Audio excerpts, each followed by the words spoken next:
Welcome to Moving Forward, conversations on culture, identity, healing, and hope. I'm your host, Linda Anderson, and I created this podcast as a space for real, heartfelt conversations with people who are reflecting, evolving, and boldly stepping into what's next.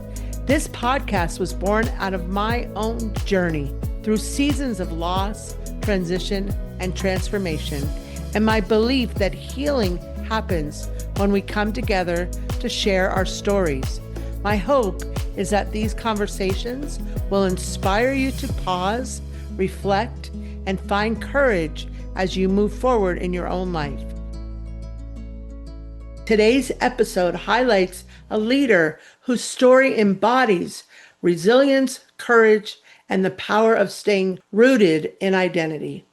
My guest, Tracie Noriega, is a proud second-generation Filipino-American, a former teen mom who defied every prediction placed on her future, and now one of the few Filipino-Americans who serve at the cabinet level in California public education. For almost 30 years, she has been a teacher, principal, district leader, and a change maker dedicated to building equitable and culturally responsive systems for students and communities. Formerly the Assistant Superintendent of Educational Services in San Lorenzo Unified School District, Tracie currently serves as ACSA's Senior Director of Diversity, Equity, Inclusion, and Professional Learning, and is the co-host of the Critically Conscious Classroom Show. She helps to lead statewide work on ethnic studies. She is the executive director of the Filipino-American Educators Association of California, where she works actively to build community, representation, and voice for Filipino educators across the state.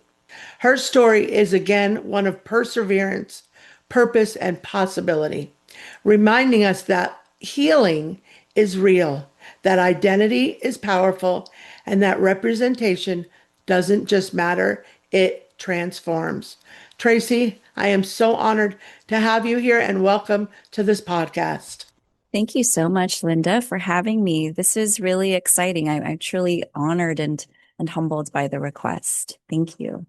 So, Tracie, your early experiences as a daughter of immigrants, a teen mom, and a woman of color shaped your identity. So how can leaders in any field, whether it's education, business, or community work, use their own identity and lived experience as a strength rather than something to hide or minimize? Thanks for this question, Linda. I think many of us, right, like with that particular background, as a second generation Filipino-American, my grandparents and parents were immigrants.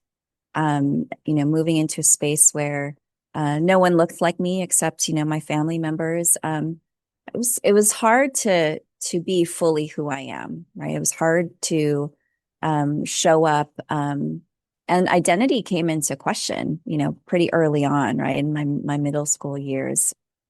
So I was kind of taught to hide or minimize myself, and then that carried on. But first, I think that leaders, people need to realize that we all have strengths. We all have many forms of capital. And a lot of times it's the forms of capital that mainstream culture doesn't deem as capital, right? It's not like how much money we have or the networks that might, get us further, but it might come in a linguistic capital, right? Many of our students who are English learners already know another language. When I was growing up, my parents were told not to speak to us in Filipino. So that linguistic capital, actually, we already had, right? And we could continue to have, but it's not looked at as a form of capital. It's looked at from a deficit place.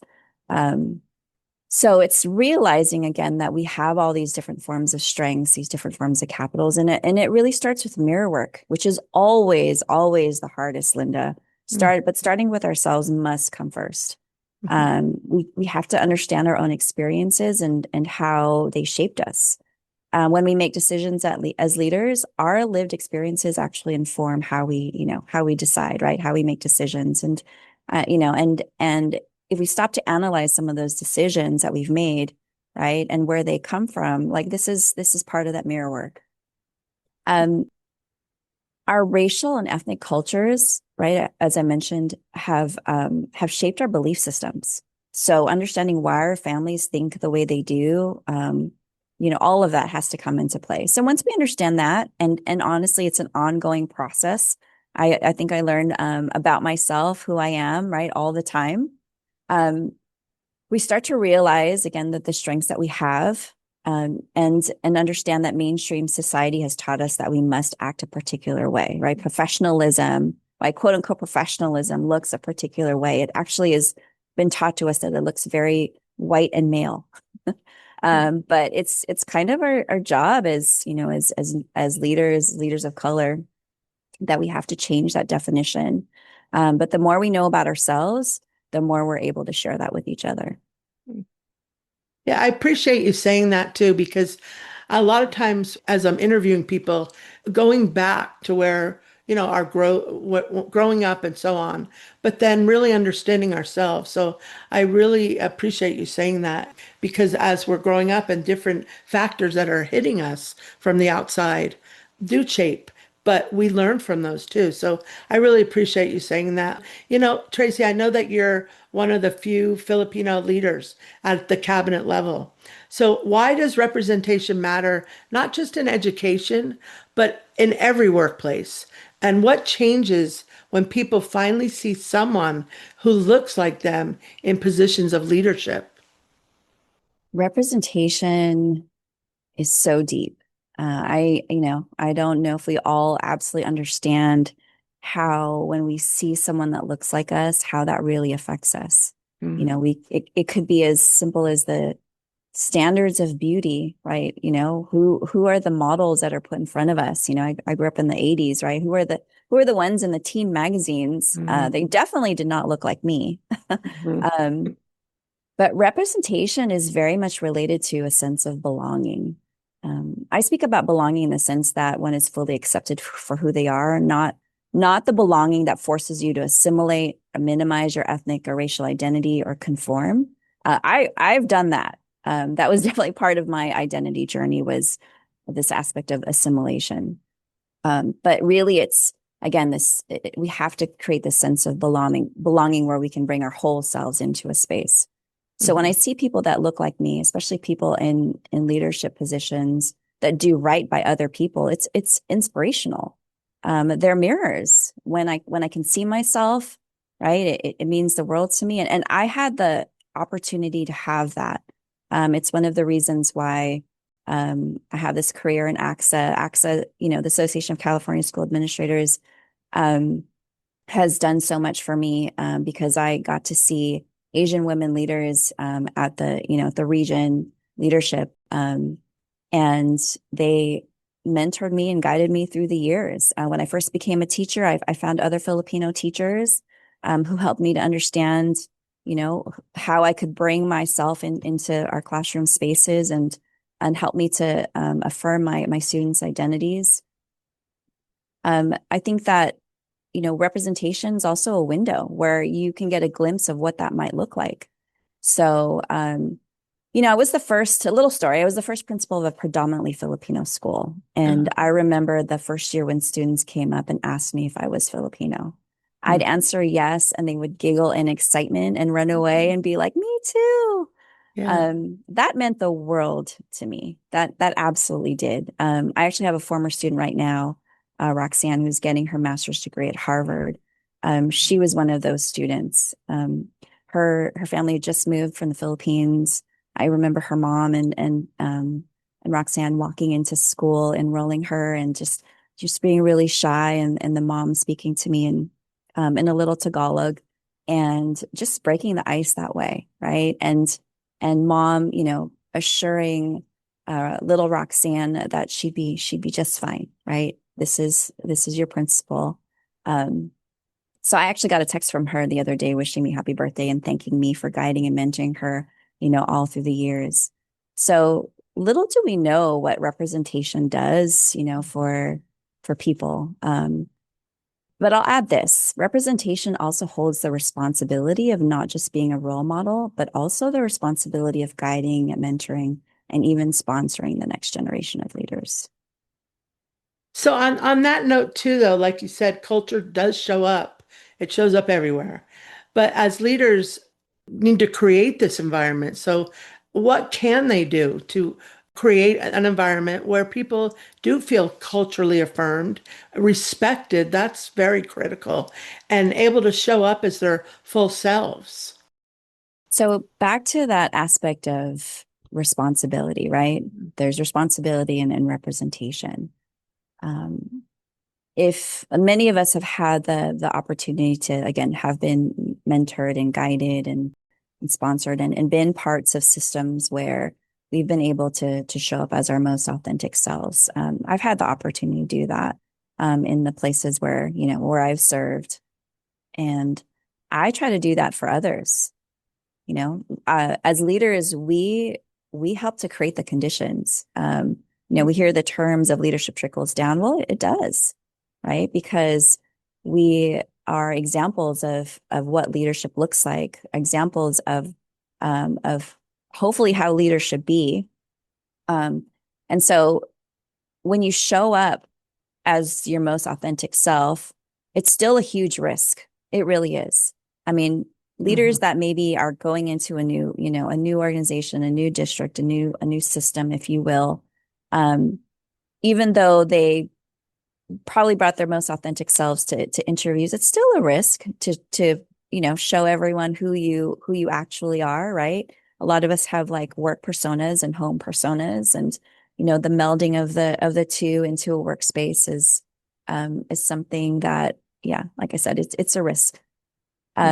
So as leaders, how do we must ask ourselves and analyze, how are we creating the conditions for folks to feel safe enough to take that risk?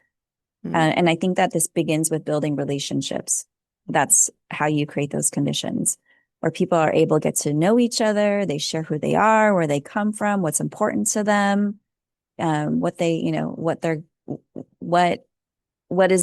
about their life, what they're proud of, what their aspirations are, all of it. But beginning with ourselves, right, we can reflect on how much we know about other ethnicities, other cultures, and their practices. Question, right? What of that information is a negative stereotype? If someone shares information and references something, cultural, do we ask, like genuinely ask to know and understand if we don't know? That authentic inquiry for me is a starting point. Mm-hmm. Yeah, I want to pull out that keyword of authentic because I'm such a believer in that. And if we're not, then we're backpedaling all the time. And I really appreciate that you've said that, and also responsibility. It's that trust in order to lead or even have relationships.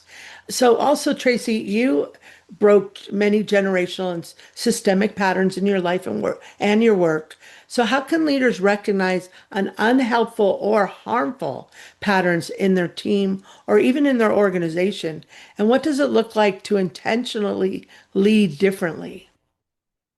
Leaders still need to start with themselves. And I want to be clear that this isn't based on like this selfish, individualistic motive, right? But self-reflection, that mirror work that we tend to shy away from, right?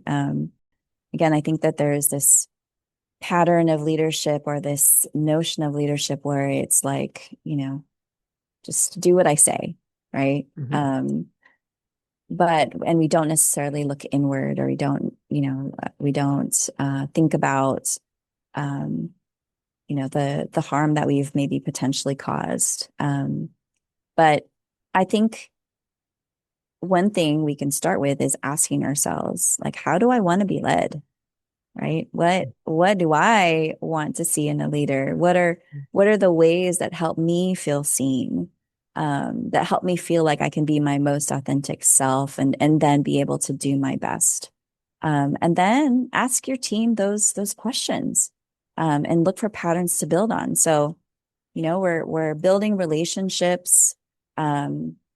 we're breaking harmful patterns. And that begins with, again, creating those conditions, but asking simple questions, right? What is it that we want for ourselves? What is it that we want to be generative in a space? I always ask my teams and when I help to provide PD for leaders and ethnic studies teachers and across the state or any space that I'm in, I always suggest that we start with a question like, how do we want this space to look like, sound like, and feel like? It's a question that we should ask about our classrooms too, right? Absolutely. Students answer this question, all the time.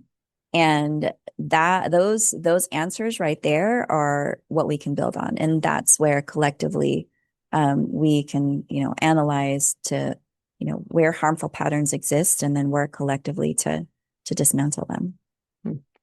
You brought us back to the classroom too, and I wanted to make sure that the listeners understand too that all of what you're saying is not just leaders, it's your own relationships, and also bring it back to the students too as they're learning to have these authentic conversations. Tracie, there's so many leaders, people that today that are feeling overwhelmed and really under-supported.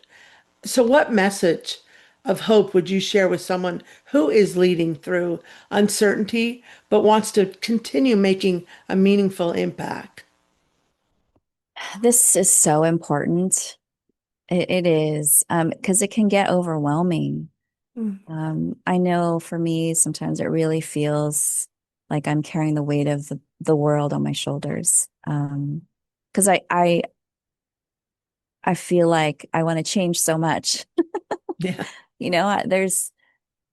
I want to see some changes in my lifetime. I think about the civil rights movement in the 60s, the founding of ethnic studies, um, and that wasn't that long ago, right? Mm. But we're still in it. People think that the civil rights movement was just in the 60s. Well, we've still been working, right? We're not at a place where folks see each other as equals. And I think that's the really big thing for me. Mm. I find hope in knowing that I do not do this work alone. Part of being an equity warrior is that you build coalitions, you connect people, you organize people, you strengthen those ties, right? You bring folks together that are doing this work, and collectively, this is where we find the hope in each other. In these opportunities, that's where I personally get to see, hear, and feel the humanity in others, because that's, again, what I'm working towards, right? Just humanity in general. It affirms the work that I do. And, we can also see the hope in our young people. I was at my former elementary school the other day. They opened up a new maker space, and I got to see a few fifth graders get to see the space and just how their eyes lit up and how excited they were. And it's in our students, it's in our young ones, it's in our youth. And the youth, they're actually more critically conscious than we know. They see all the things with social media and some of the amazing conversations they're having in their classrooms with their teachers. They know because it's their life and they don't always get to talk about it. And I think that's what we've missed out on, is that we haven't allowed those kinds of, very critical, deep conversations, because we think, we're going to get in trouble or what have you. But the babies want to know, right? If we're not talking about the things that are going on in the world with them, they are definitely talking about it with each other, and they're going to get the information somewhere. So our work then as mentors is to guide them, to turn that consciousness into action. I again appreciate you bringing it back to the youth, because that is what the work that we're doing in education is for the youth, absolutely, but also in the world out there. I mean, the youth are going to be next to take over, to lead. So with that being said, though, educators are talking about critical consciousness, but it doesn't just apply with education. It applies everywhere. So my question to you is, what does critical consciousness, what does that leader look like in a classroom and in workplaces? And how does this shift the culture and outcomes of a team? Mm. So let's define critical consciousness first, just to level set, right? So according to educator Paulo Freire, it's the ability to see injustices, see where the oppressions are, recognize them, and there's a big and there in bold, all caps, right? And Mhm. then work to create the change, right? So you are, you look at everything through this again. It's in it, and it's a consciousness, right? So not a lens. So I'll just reiterate the word conscious, as in a part of you, not a lens or a hat or something that you can take off, but a critically conscious leader, whether they are in the classroom, or in a workplace, they're able to notice those practices, those systems, those acts, those patterns that are not only unfair, but continue to create systemic inequities, or they perpetuate systemic inequities. Critically conscious leaders will ask the right questions about intentional and unintentional impact. Who does this decision or policy affect negatively? How? Who does it affect positively? Who does it advantage or continue to disadvantage? Critically conscious leaders will see harmful patterns and actively work to dismantle them at every level. More often than not, a harmful pattern is a fractal through the whole organization. So, when I think about what's happening at the top, at perhaps the cabinet level, right? And of course, I've referenced the classroom because we've got all of these levels in between. If there's harm being done at the cabinet level, with colleagues at that level, or decisions that are being made at with policies and what have you, that is going to trickle down to the classroom, right? To our babies, to the next generation, to our youth. That particular pattern probably is happening with amongst staff at a school site. So depending on the levels, depending on the organization, critically conscious leaders want to analyze it at every level where a pattern is happening, and then work to dismantle it every level, right? You want to break the whole pattern, not just a pattern horizontally, but a pattern vertically. And that's part of the work of a critically conscious leader. When it comes to shifting that culture and the outcomes of a team, that definitely the outcomes change when practices or policies are enacted to help equalize opportunities. Outcomes, especially for those most marginalized, will change for the better. I know the California dashboard just came out, and Mhm. a lot of districts obviously understand their data and work towards that, and they don't wait for that, but there's ongoing data collection and data analysis and reflection, and the whole cycle of inquiry, if you will. It's actually a critical cycle of inquiry, because you take into account, right, those reflective questions I asked about who's advantaged, who's disadvantaged, right? Mhm. What are the negative patterns that we're breaking? But we can see it in the student data across the state and districts where there is intentional, critically conscious work, right? We can see that. So, but that takes time. That takes stamina, if you will, right? A coherent, concerted effort over time. Leadership that is on the same page across the board. And leadership, not just, as school and district administrators, but, teacher leaders, our classified leaders, our community leaders, our parents. The definition of leader in this case isn't confined to a title. Mhm. Sure. That's very true because I want, any educator to think too, they're a leader also, anybody. Would you say too that looking at this data, because I've looked at it many, many times, having those courageous conversations, that critical consciousness, like it's okay to have those. It is. It Yeah. is. There is this fear, and I know that that fear continues to be stoked by the policies at the federal Mm. level, right? And let's not take it for granted that we live in California. We have our moments too. Hmm. True. Um, we have different places in the state where, there's book bans happening or censoring and chilling effect. I mean, there's laws that the governor has signed and the legislator has passed to continue to censor, conversations in the classroom and stoke that fear. Let's not take us as California for granted. Sure. But what that does, though, when you don't have those conversations and bring it back to ethnic studies, because I do consider myself a leader that's rooted in the principles of ethnic studies, and I lead for ethnic studies, and people think that ethnic studies is controversial, right? Mm. One of my good friends and mentors, Dr. Allison Tintianco Kubalis, who's one of the leaders in the ethnic studies movement. She said a while ago on our critically conscious classroom show that ethnic studies isn't controversial. It's not. It's the lived experiences of people of color, right? Mhm. So does that make me a Filipino-American woman who has experienced, identity crisis? My family experienced, racism and injustice when we first moved here. Does that make me my life controversial?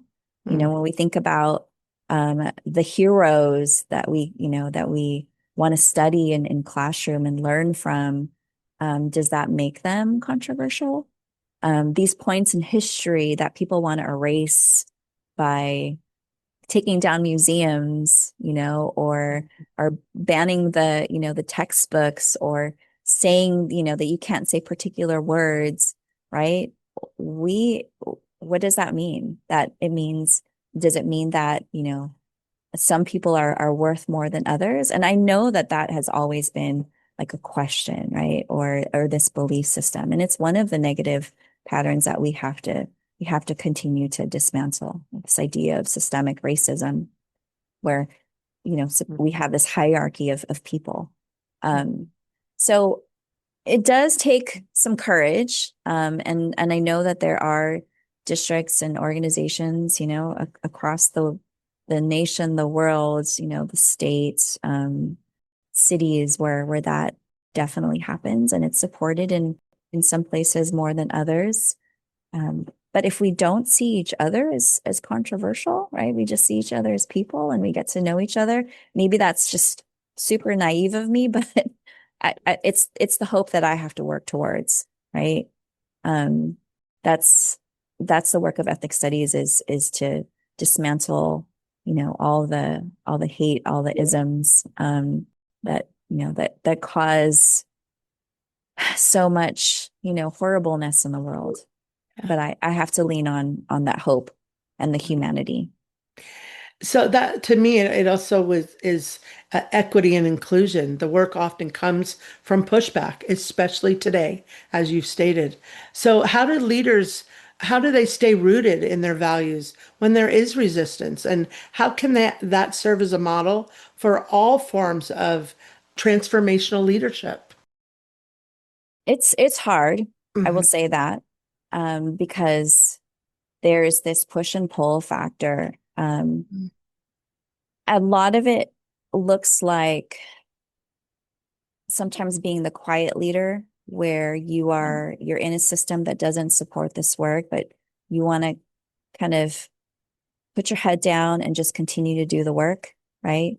The work that you're doing actually supports kids. You may not be loud about it. You may not, be pushing on the higher ups to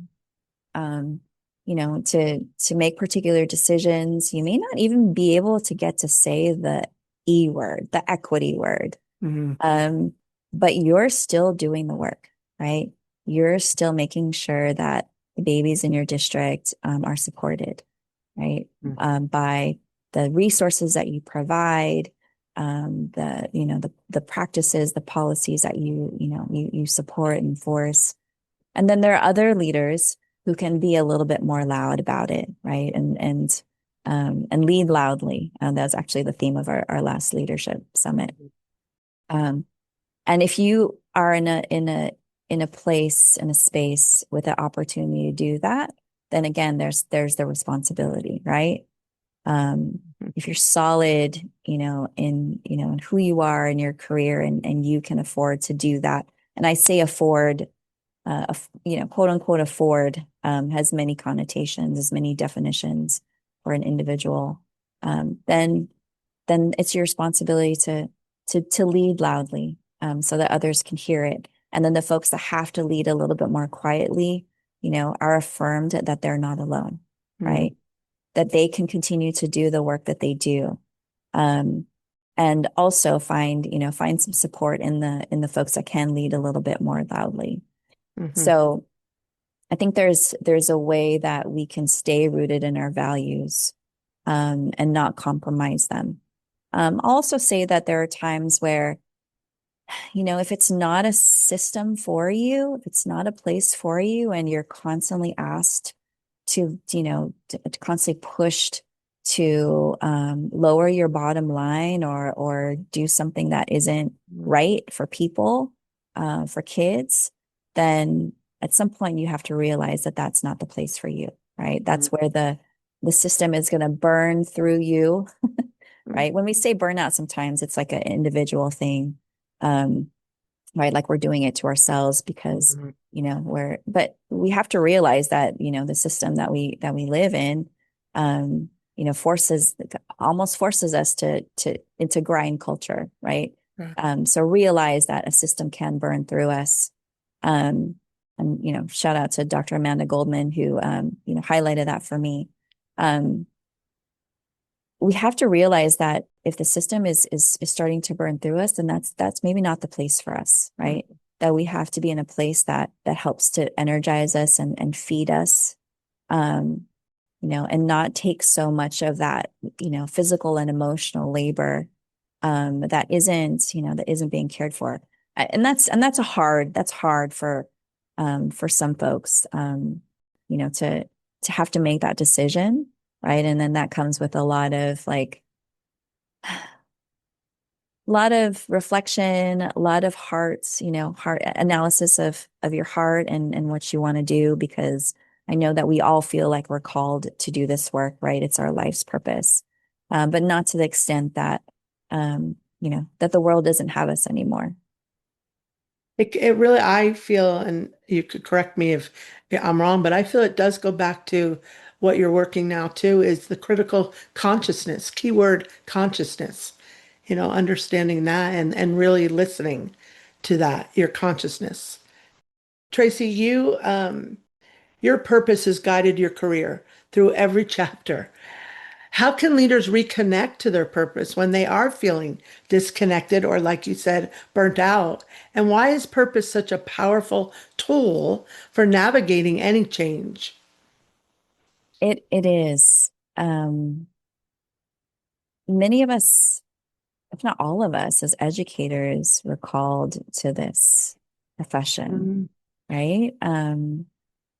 There's this quote out there, teachers don't work for the paycheck. I'm getting it wrong. It's okay. Something like that, right? They get the, I don't know. I'm totally butchering that quote. It would be really nice for our paychecks to match the work that we do as educators, right? And that is a whole societal, conversation. A lot of times there is this question of like, what is your why, right? I like to take it further. I like to take it to purpose. So thank you for the word purpose, right? So what is it that we are meant to do in this lifetime? What is it that we are called to do and need to act upon? A lot of us are spiritual, right? Spiritual, religious, whatever way you want to call it. There's a reason why we are called to do the things that we do. And I think that that's part of the rest that we have to take, that helps us to connect back to purpose. So Dr. Sandra Dalton Smith, she, gave us 7 forms of rest. And those that could look like physical rest, social rest, mental rest, right?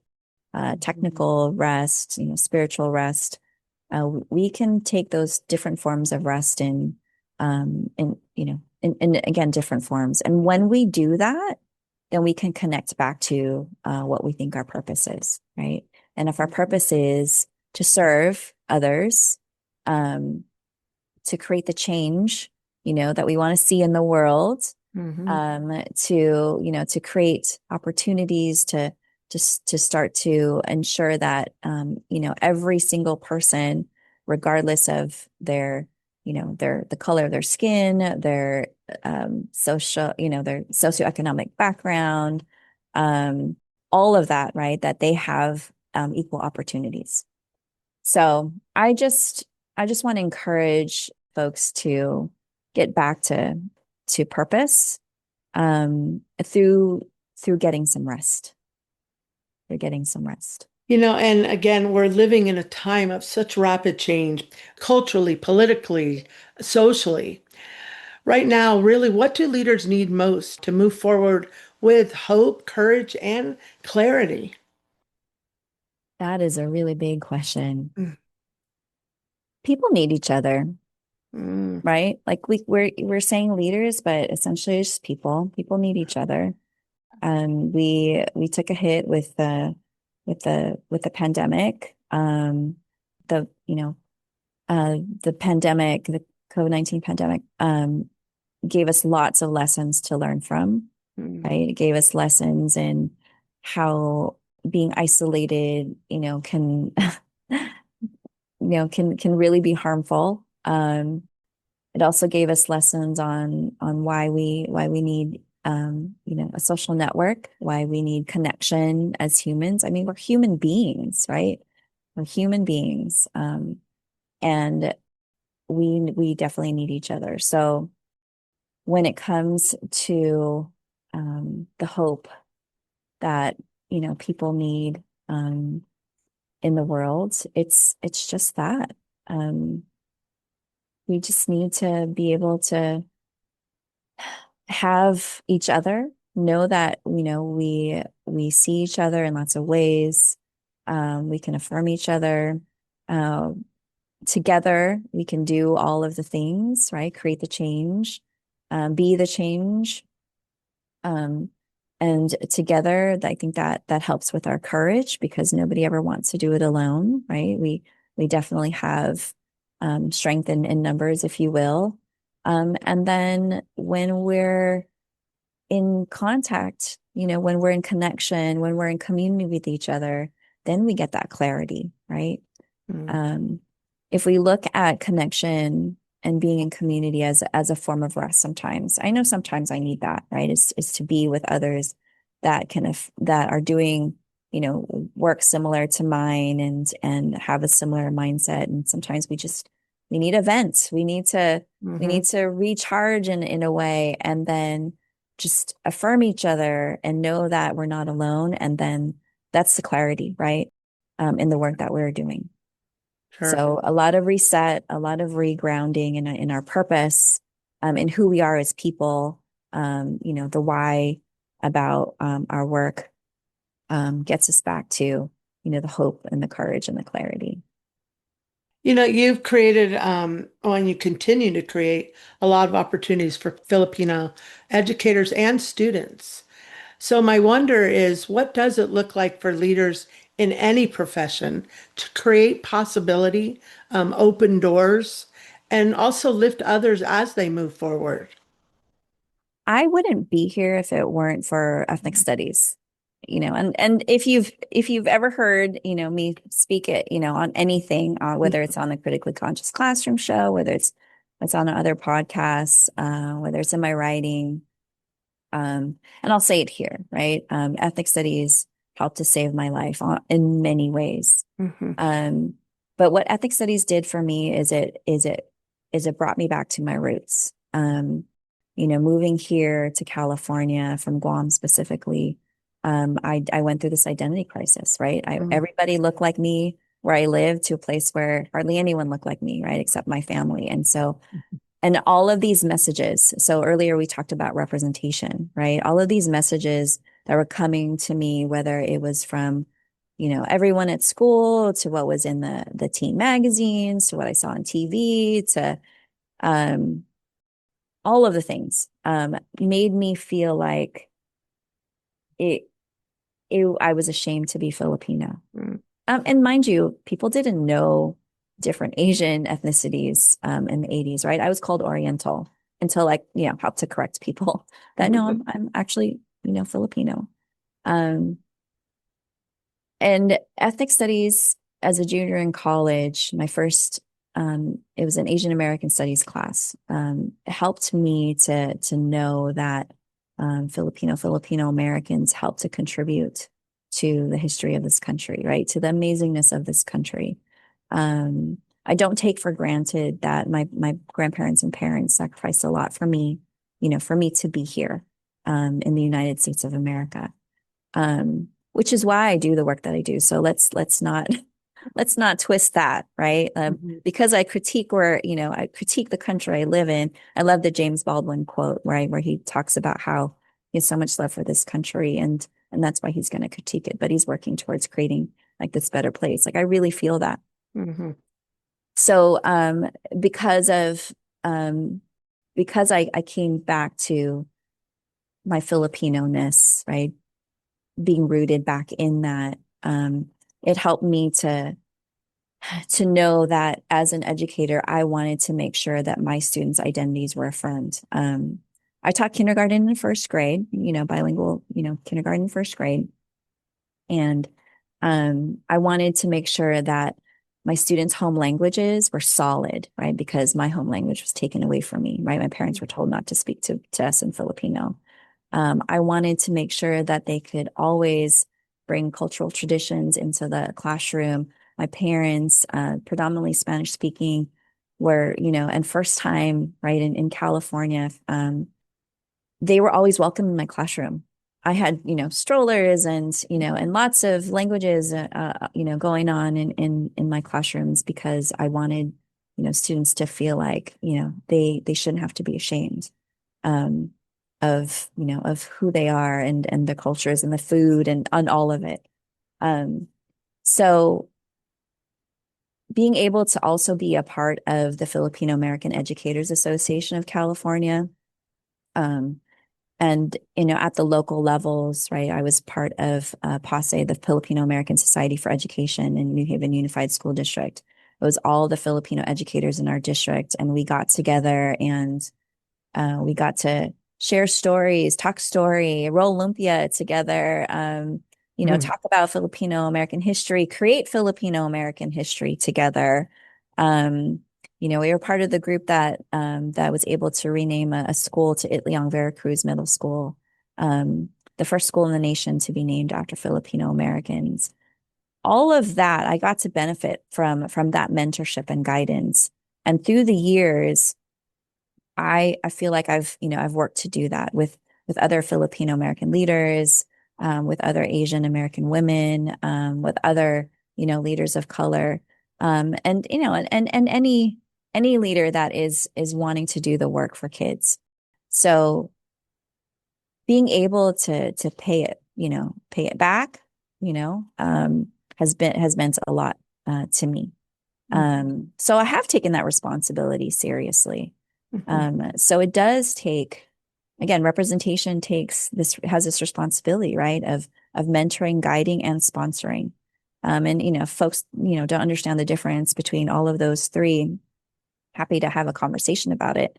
But sponsoring is a huge thing, right? Sponsoring is making sure that that person's name is said in a room where they're not necessarily present, right? Bringing folks into the space, right, that could do this work, and helping to build capacity in others. It could be as easy as as a phone call from time to time, or different meetings, or just meeting in spaces where maybe you say something that really resonates with with people in the crowd.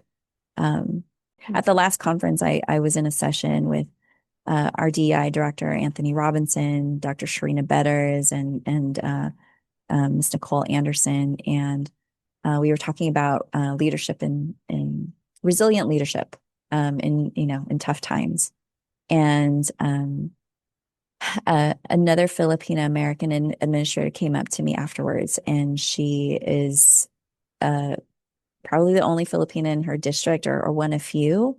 And to get to see me, right, and me explain and tell my story a little bit really resonated with her. So I appreciated that she came up to me, hi Maria, and and just introduced herself and exchange contact information. And it sometimes is just as small as that. Just making that contact. Mm-hmm. Yeah. Tracie, I just can't thank you enough. So inspiring to me to hear your story, your journey. I want to thank you for sharing your heart, your truth, and the powerful story that brought you here. Your journey from a young mother navigating the unknown to a statewide leader shaping equity. Thank you. And representation. It shows us what is possible when identity, courage, and purpose come together. You remind us that culture, and thank you for this, is an anchor, that healing is transformative, and that hope is not simply a feeling, but a strategy for moving forward. So again, thank you so much for giving of your time and being here today with us. Thank you so much, Linda, for the opportunity. Again, I'm truly honored to be here with you. And to our listeners, I want to thank you for joining us in this meaningful conversation. Until next time, keep moving forward. Your next chapter is waiting.